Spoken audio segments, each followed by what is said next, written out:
Hi, I'm Ruby from Dotty Delightful, and I am coming to you today with a new series.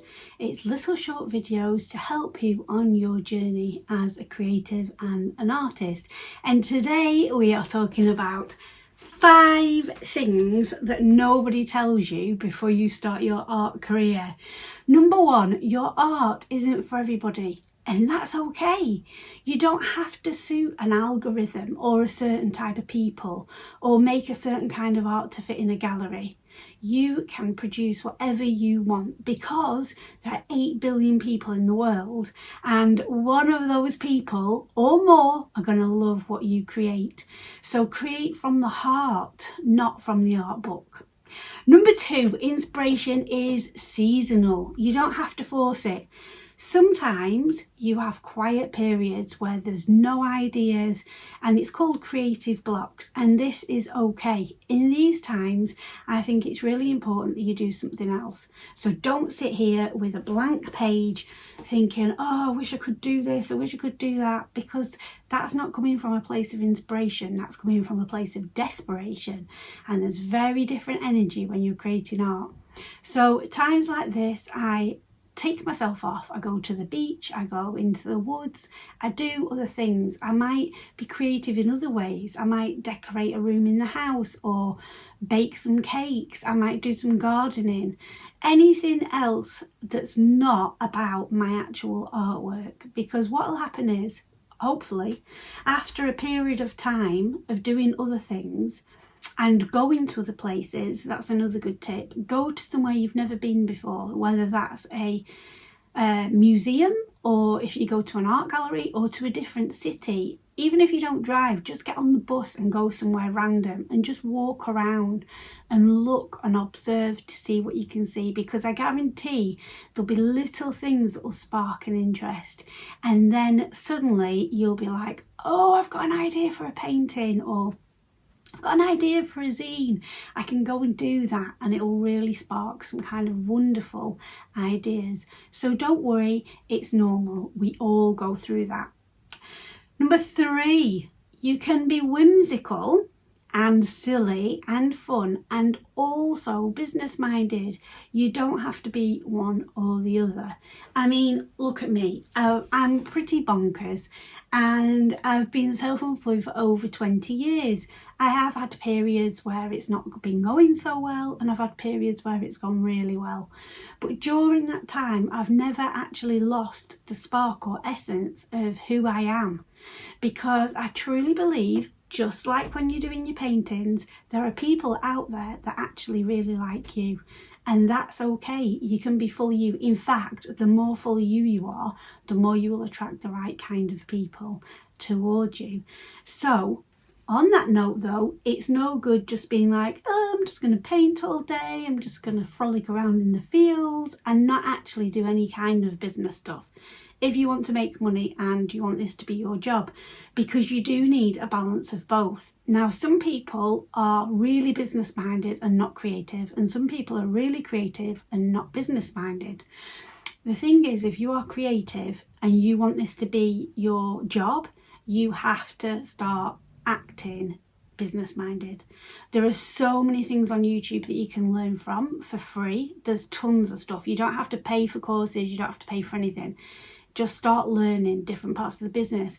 And when you start making money, outsource things. So for example, if your worst nightmare is doing the accounts, actually look at an accountant. See if there's an accountant. Ask friends, ask other artists. Who do you recommend? Word of mouth is really good to find somebody. And this way you are paying another small business, and they are making money and also helping you, which frees up your time to do more creative things. So there are always things that you can outsource, but really get a good business knowledge. Watch things on YouTube. Start searching on Instagram and TikTok for business coaches, TikTok especially, and they always give loads of free advice. And yes, there are courses that you can pay for. I've paid thousands over the years for different things, but to be honest with you, there's a lot you can learn for free first to get you up and running and get you going. Number 4, you don't need fancy tools. So if you look around my studio, I've got loads of different things, but I didn't start with loads of different things. I started with a set of pencils, these ones, because I really liked how smooth they are when you're drawing. A set of pencils and a set of watercolour crayons. That's what I started with, and some watercolour paper. And you just build on it. And you know, like when you see these artists and they've got loads of brushes. Actually, I have got loads of brushes, but that's because I teach workshops. But the brushes that I use the most of are these three. So I use a nice big round head brush.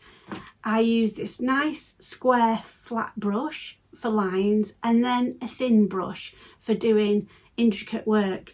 Basically, these are the three brushes that I use the most of. I have got different versions, but again, it's still the same size. Again, still the same size. So you'd only have to start off with a few things. And on that note, if you are going to buy art supplies, which will be, I'll do another video all about art supplies, but if you are going to buy them, try and pay for the better quality things, because the cheap quality things will give you rubbish work and you'll be unsatisfied. But I'll talk about that in a different video. And the last one, number 5, success looks different for everybody.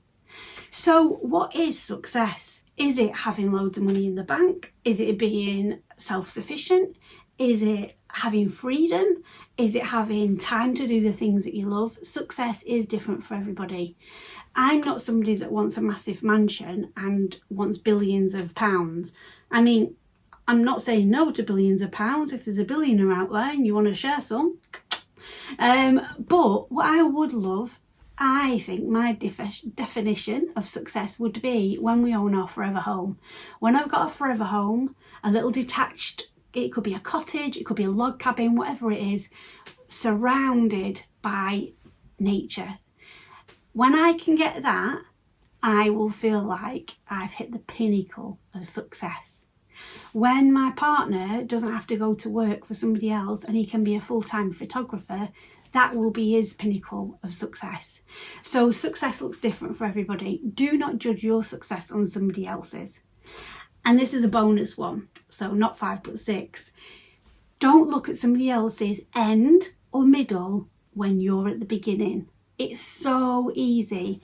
If I'd have seen this painting at the beginning of when I started painting, I would have looked and gone, I'll never be able to do that. My original paintings I look at now and they are cringe-worthy.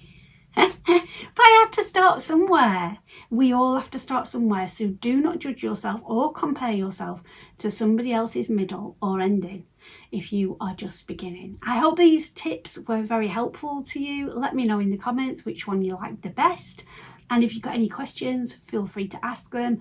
Until next time, have a fabulous week.